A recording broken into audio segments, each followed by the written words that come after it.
1971 में बांग्लादेश को आज़ाद कराने के लिए और साथ ही साथ आज़ाद कराने के लिए कह दें या फिर यूं कहें कि भारत का बहुत बड़ा योगदान रहा है बांग्लादेश को बनाने के लिए। लेकिन आज वही देश एक ऐसी समस्या से जूझ रहा है और कहीं ना कहीं उसकी चिंगारी, उसका असर भारत तक दिखाई दे रहा है। वैसे तो अगस्त 2024 से भारत और बांग्लादेश के रिश्ते ठीक नहीं चल रहे, लगातार खींचातान चल रही है। लेकिन हाल ही के कुछ दिनों में जो घटनाएं सामने आई हैं, जानबूझकर हिंदुओं को टारगेट बनाया जा रहा है, उन पर निशाना साधा जा रहा है, ये बिल्कुल भी सही नहीं है।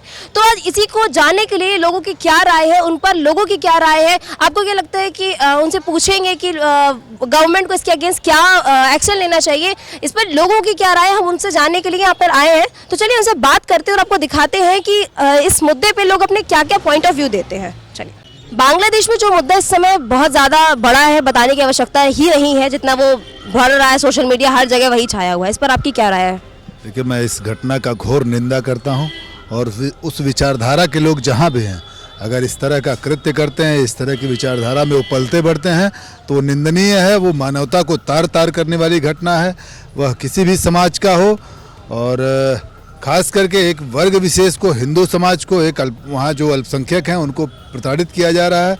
मैं इस घटना का पूरी तरह से निंदा करता हूँ और वो मानवता को शर्मसार करने वाली घटना है ये। आपको क्या लगता है कि जो अभी बांग्लादेश में दीपू चंद की हत्या की गई, वो हत्या ही थी, वो साजिश के तहत की गई थी या कानूनी व्यवस्था की लापरवाही का वो परिणाम था?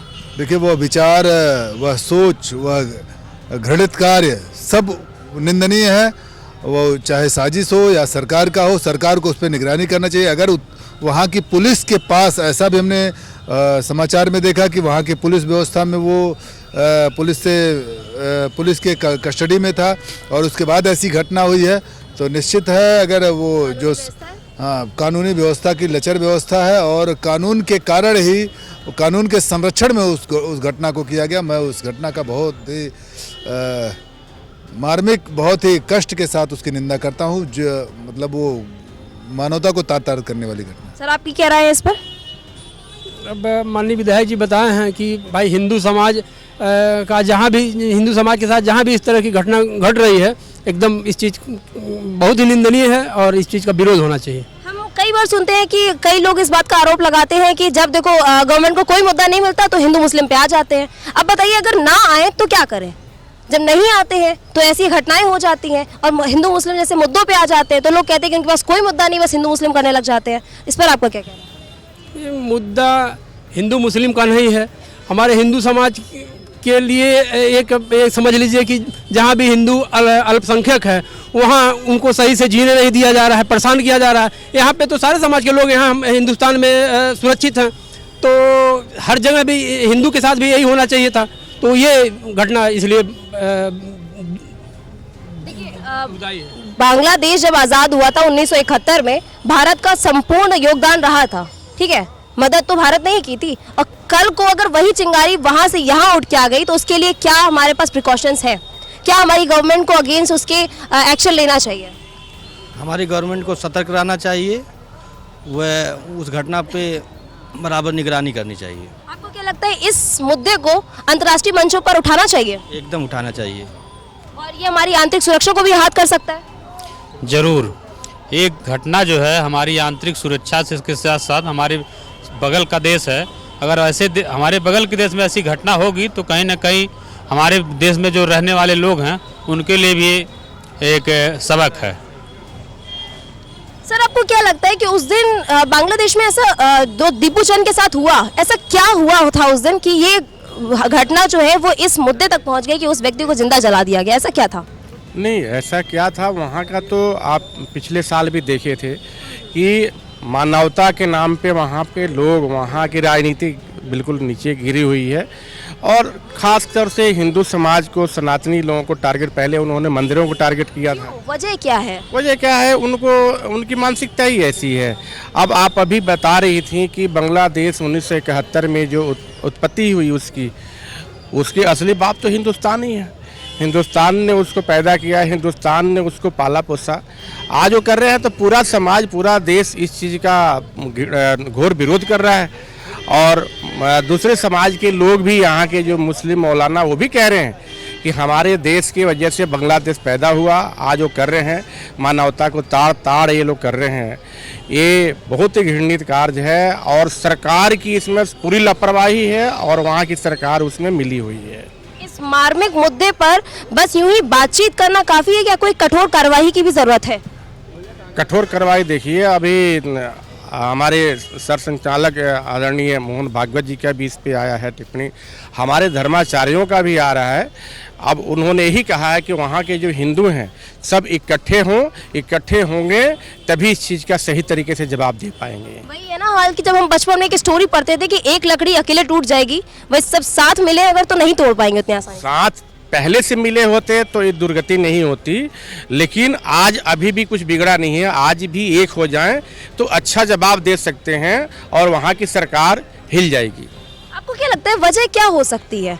भाई देखिए, पहले हम देखते थे कि हम अपने गांव में, जब गांव में लोग रहते थे, गांव शाम होती थी, सब एक दूसरे से खुलते मिलते थे। लेकिन आज हर कोई अपने आप में इतना बिजी है, इतना सेपरेट हो चुका है कि बगल में क्या हो रहा है उन्हें वो पता नहीं होता है। तो कैसे कर पाएंगे? ये एकजुटता की शुरुआत करनी पड़ेगी, लेकिन शुरुआत तो छोड़िए, यहाँ तो अपने से ही लोग फ्री नहीं हो पा रहे। नहीं, वहाँ के आपने देखा जो अभी राजनीतिक है वहाँ पे तो सत्ता को छीना गया है ना।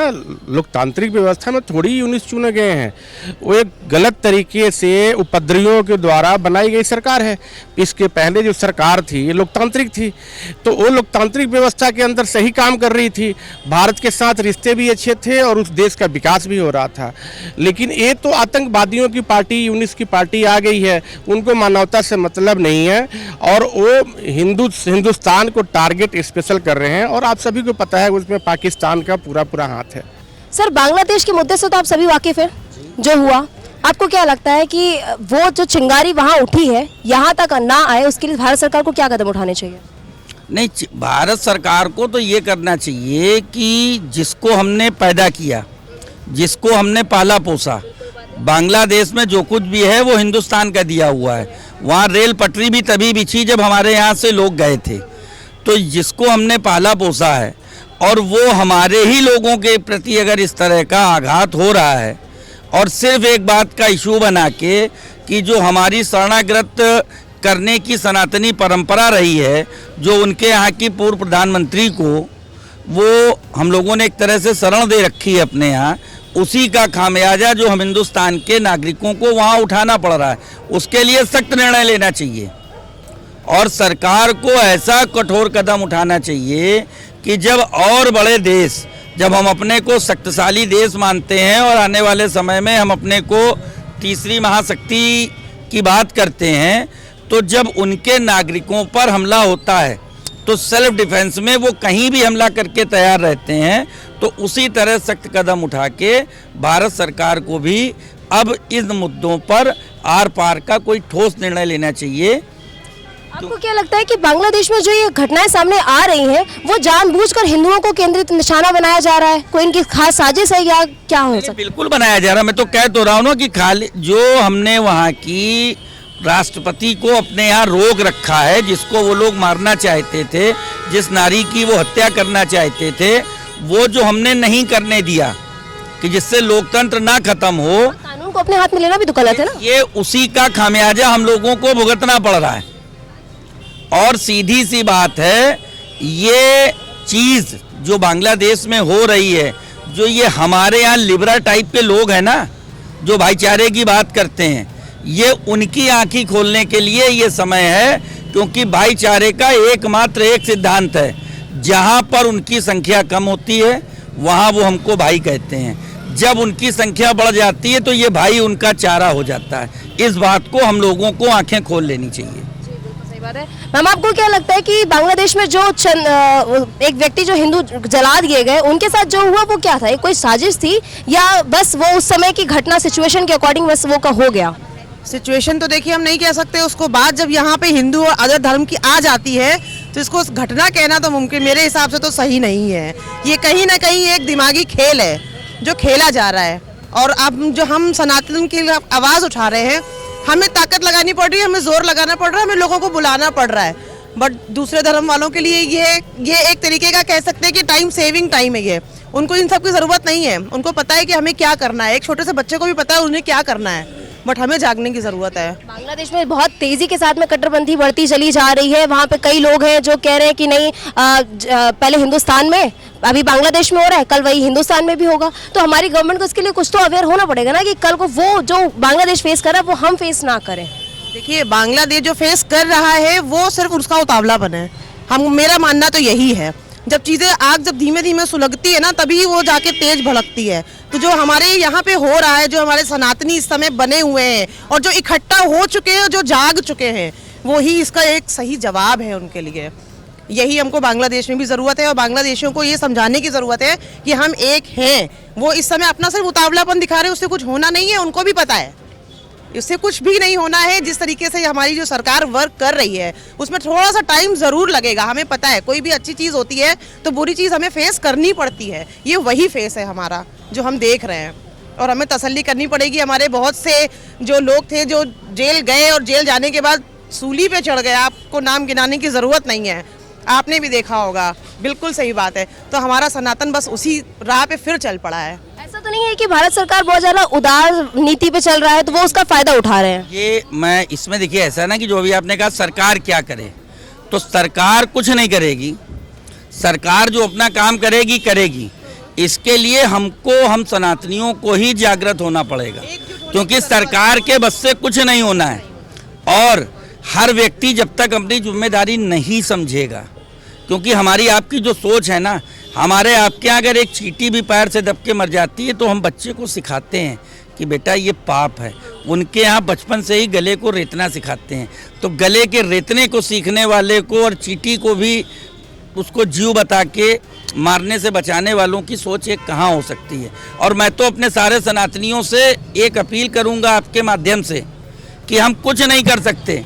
हम बॉर्डर पार करके बांग्लादेश जाके जो लोग हमारे ऊपर अत्याचार कर रहे हैं हम उनको नहीं मार सकते हैं, लेकिन कम से कम यहाँ पर जो अवैध रूप से बांग्लादेशी घुसे हैं उनका पता करके सरकारों ने जो अब योगी जी ने प्रयास किया है, डिप्यूट सेंटर बनाए हैं उनको बाहर भगाने का, उनको बाहर तो भगा सकते हैं, उनका कम से कम आर्थिक विरोध तो कर सकते हैं। ये जो बांग्लादेशी बन के यहाँ सामान सस्ते में बेचते हैं, हम लोग सस्ते के चक्कर में रोहिंग्याओं का सामान खरीद लेते हैं। अगर उनका आर्थिक बहिष्कार भी चालू कर देंगे तो आप निश्चित मान के चलिए कि वो अपने आप ही टूट जाएंगे। हाँ, तो अंग्रेजों का बहिष्कार भी तो ऐसे ही हुआ था। हम उनकी चीजें यूज करने हम स्वदेशी पे आ गए थे, तो बस वही करना शुरू करना पड़ेगा। बस बस बस बस वही करना पड़ेगा। पुराने सिस्टम में लौटना पड़ेगा। और जो हमारी चीजें थी, इसको आप धर्म से भी ले सकते हैं या एक सामाजिक पहलू में ले लें, कि जो हमारे कार्य थे, जो लॉर्ड मैकेले की शिक्षा पद्धति आई थी, उसने हमको पढ़ाई का लालच देके जो हमारे परंपरागत कार्य थे उनसे हमको दूर किया। अब देखिए, परंपरागत कार्यों से हमको दूर किया कैसे कि हम बीए हो गए, हम सविता समाज से थे, एक हमारे हाथ में हुनर था दाढ़ी बनाने का, हमने वो बंद कर दिया कि नहीं नहीं तुमको छोटा कहा जा रहा। वो काम किसने ले लिया? उसी समाज ने जो फूंक रहा है। हमने कपड़े धोने बंद किए, लॉन्ड्री का काम किसने ले लिया? उसी समाज ने। उनके यहाँ 100 रुपए का पंचर जो बनता है, अब तो ट्यूबलेस टायर आ गए तो पंचर की दुकानें कम दिखने लगी हैं, लेकिन वो सब काम कौन लेते गए? हम छोड़ते गए। हमारे छोड़े कामों को वो पकड़ते गए। आज की तारीख में वो पैसों में खेल रहे हैं और हम आप सरकारी नौकरी की लालच में पढ़ लिख के भी धक्के खा रहे हैं। हमने जैसे कि देखा, भी बहुत ही रिसेंट की बात है कि दिल्ली में हमने देखा कि हिंदू परिषद ने काफ़ी हंगामा किया, काफ़ी प्रदर्शन किया। तो उस पर आपका क्या कह रहा है कि वहाँ पे जो प्रदर्शन हुआ वो कहाँ तक कारगर था और उस पर आपकी क्या राय है, आप उसको किस तरीके से देखते हैं? प्रदर्शन तो जो हुआ वो रहा भाई, हिंदुओं को कट्टर और टारगेट बना रहे हैं।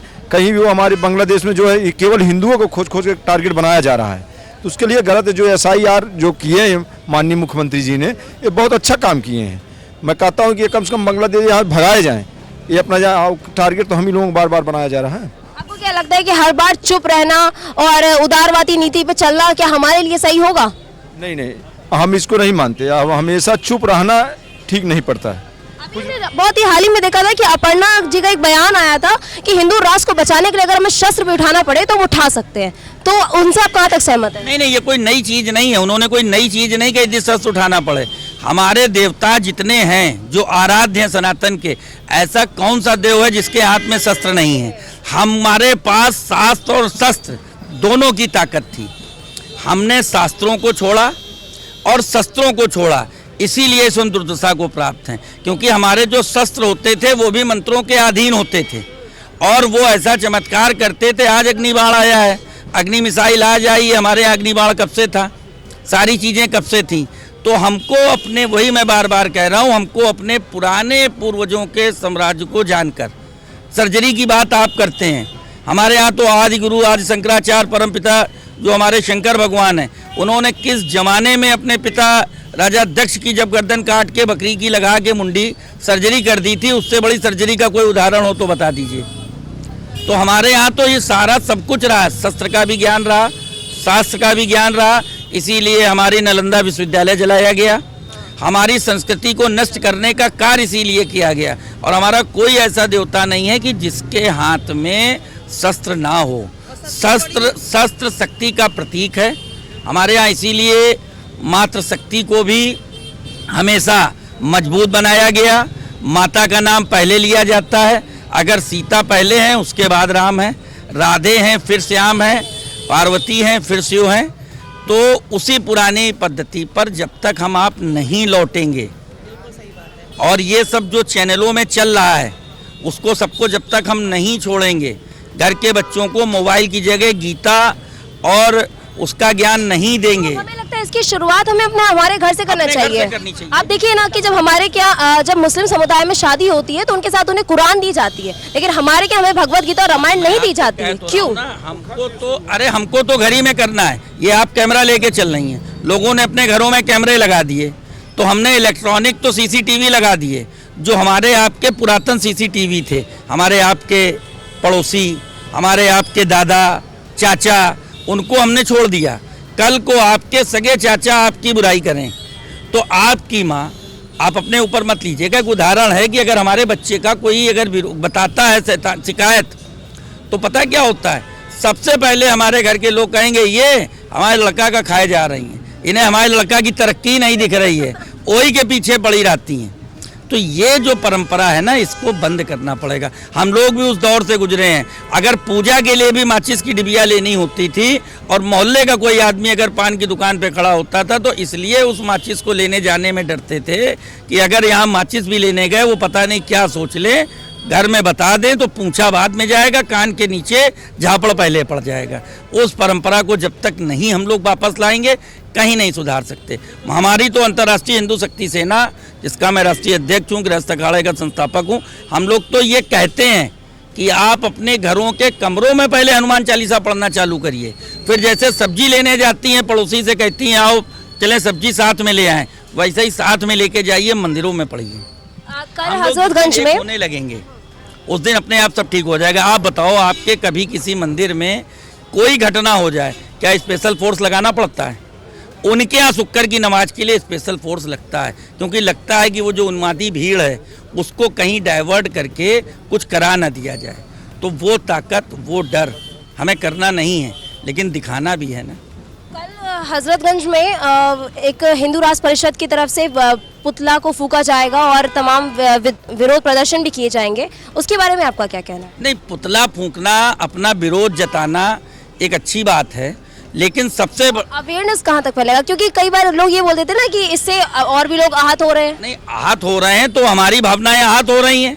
हर व्यक्ति का मौलिक अधिकार है अपनी बातों को नियम के तहत, शासन के द्वारा बनाई गई गाइडलाइन के अधीन, कानून के अंतर्गत अगर हम विधिक तरीके से अपना विरोध व्यक्त कर रहे हैं, वो कोई गलत नहीं है। लेकिन समस्या क्या है, वो आहत की बात इसलिए की जाती है कि हमारा समाज कितना भी उद्वेलित हो जाए, केवल पुतला फूंक कर ही शांत हो जाएगा। वो पुतले के साथ जो अगल बगल वाली गाड़ियां फूंकने लगते हैं, चिंता प्रशासन को, लोगों को उससे होने लगती है, इसलिए उसको आहत का नाम दे देते हैं। हमें आपको अपने घर को जागरूक करना होगा, अपने बच्चों को जागरूक करना होगा और सनातन के बारे में बताना होगा। सबसे बड़ा कुचक्र यही किया गया। रामायण तो बांटी गई, हम लोगों को महाभारत कह दिया गया, नहीं नहीं घर में महाभारत मत पढ़ो। क्यों ना जानो? क्यों कि महाभारत में, गीता में भगवान ने ज्ञान दिया था कि आधार पर ये सत्य का साथ दीजिए। असत्य में अगर आपके सामने पितामह पिता कोई खड़ा है उसका विरोध करिए। धर्म की स्थापना के लिए घर के अंग का भी विरोध अगर करना पड़े तो उसका भी करिए। उसका जब हमने विरोध किया, सठम साठ्यम जो जैसा है उसके साथ जब वैसा करेंगे तभी होगा। कभी कभी छोड़ना भी पड़ता है। भगवान कृष्ण ने भी शिशुपाल को 100 बार इसलिए छोड़ा था कि एक तो बुआ का वचन इकट्ठा हो, दूसरे जब उनसे कहा गया कि बार बार मारते हो, छोड़ देते हो, तो बोले हम इसलिए छोड़ देते हैं कि अगर इसको नहीं छोड़ेंगे तो जितने दुष्ट हैं उनको मारने अलग अलग जाना पड़ेगा। ये कम से कम सबको इकट्ठा करके मेरे पास ले आता है, मैं एक ही जगह सबको मार देता हूँ। तो उसी नीति में हमको फिर चलना होगा। आपको क्या लगता है कि इस वक्त जो हालात बने हुए हैं, कहीं ऐसा नहीं हो कि एक ऐसी स्थिति आ जाए कि जिस तरीके से हालात बिगड़ रहे हैं, एक वक्त ऐसा ना आए कि बांग्लादेश में हिंदुओं को पलायन करना पड़ जाए और आज हिंदू राष्ट्र जो हम हिंदुस्तान में रहते हैं और कल को हम हिंदू की आबादी ही इतनी कम हो जाए कि हमें भी यहाँ से पलायन करना पड़े। इस पर आपके बारे में क्या कहना है? मेरे ख्याल से तो ऐसा नहीं होना चाहिए, क्योंकि पलायन करना उचित नहीं है और ये तो सरकार देखेगी कि ऐसा नहीं होने देगी, क्योंकि हमारी सरकार सनातन धर्म से है और वो ऐसा कभी होने नहीं देंगे और ऐसा नहीं करना पड़ेगा। मुझे नहीं लगता कि ऐसा करना पड़ेगा। हिंदू धर्म को नहीं जाना पड़ेगा कहीं भी। कल को जब बहुत ज़्यादा ही विद्रोह अगर बढ़ गया तो क्या बाहर संयुक्त राष्ट्र जैसे देशों की हमें मदद लेनी पड़ सकती है? ऐसा नहीं लगता। अगर हम एकजुट हो जाएं तो हमें किसी की ज़रूरत नहीं। हम अंतर्राष्ट्रीय इतने खुद ही सक्षम हैं कि हर चीज़ से हमारी सरकार हमारे साथ है, लेकिन हमें जागरूक होना पड़ेगा। अगर हम जागरूक नहीं हैं तो हम कुछ नहीं कर सकते। अगर हम जागरूक हैं, एकता ही सब कुछ है। जब हमारी मुट्ठी बंधी है तो हम सब कुछ कर सकते हैं। हम यही है कि हम लोग जाग नहीं रहे हैं। हमें अपने व्यक्तित्व को जगाना है और हमें अपने हिंदुत्व को जगाना है। अगर हमारा हिंदुत्व जगा रहा है तो हम कभी हार नहीं सकते। ठीक है, इसके साथ ही मेरे साथ और भी हैं। मैम आप बताइए कि हमने अभी देखा, जब अभी क्या देखा, 1971 में हमने जब बांग्लादेश को आज़ाद करने में बहुत मदद की, भारत का ही सहयोग रहा उसमें। लेकिन हमने देखा कि जिस हिसाब से हालात बदल रहे हैं, अगस्त 2024 से हालात बिल्कुल भी सही नहीं चल रहे, तनावपूर्ण चल रहे हैं। तो आपको क्या लगता है कि कैसे जिस हिसाब से चीज़ें खराब हो रही हैं, भारत का उनमें साथ देना क्या बुरा, भारत को ही खामियाजा भुगतना पड़ रहा है? इस पर आपका क्या कहना है? बिल्कुल, जो बहुत लचीलापन भारत अपनाता है ये उसी का नतीजा है। अगर एक बार नीति भी जरूरी है ना, उदारवादी नीति एक हद तक सही है और आप किसी को माफ करते जा रहे हैं, वो आपके ऊपर अटैक पे अटैक करता जा रहा है, तो ये भी सही नहीं है। तो मुझे लगता है थोड़ा सा मोदी सरकार को, योगी जी को कठोर नीति अपनानी चाहिए इस विषय पर। Thank you. पर अपनी अपनी राय दिए। बांग्लादेश जैसे जो पड़ोसी देश में घटना हो रही है वो सिर्फ एक मुद्दा नहीं रह गया है, ये कहीं ना कहीं बहुत बड़ी आने वाली कह सकते हैं खतरा की चेतावनी है। तो या तो उसके लिए बहुत पहले से अवेयर हो जाए, नहीं तो हो सकता है भविष्य में हमें ऐसी स्थिति का सामना करना पड़ सकता है जो आज बांग्लादेश देख रहा है। तो ये थी हमारी आज की खास पेशकश। ऐसी और तमाम खबरों को पाने के लिए देखते रहिए लाइव न्यूज़ एक्स। मैं हूँ आपके साथ अंजलि मिश्रा, कैमरा पर्सन पंकज गुप्ता के साथ लाइव न्यूज़ एक्स लखनऊ।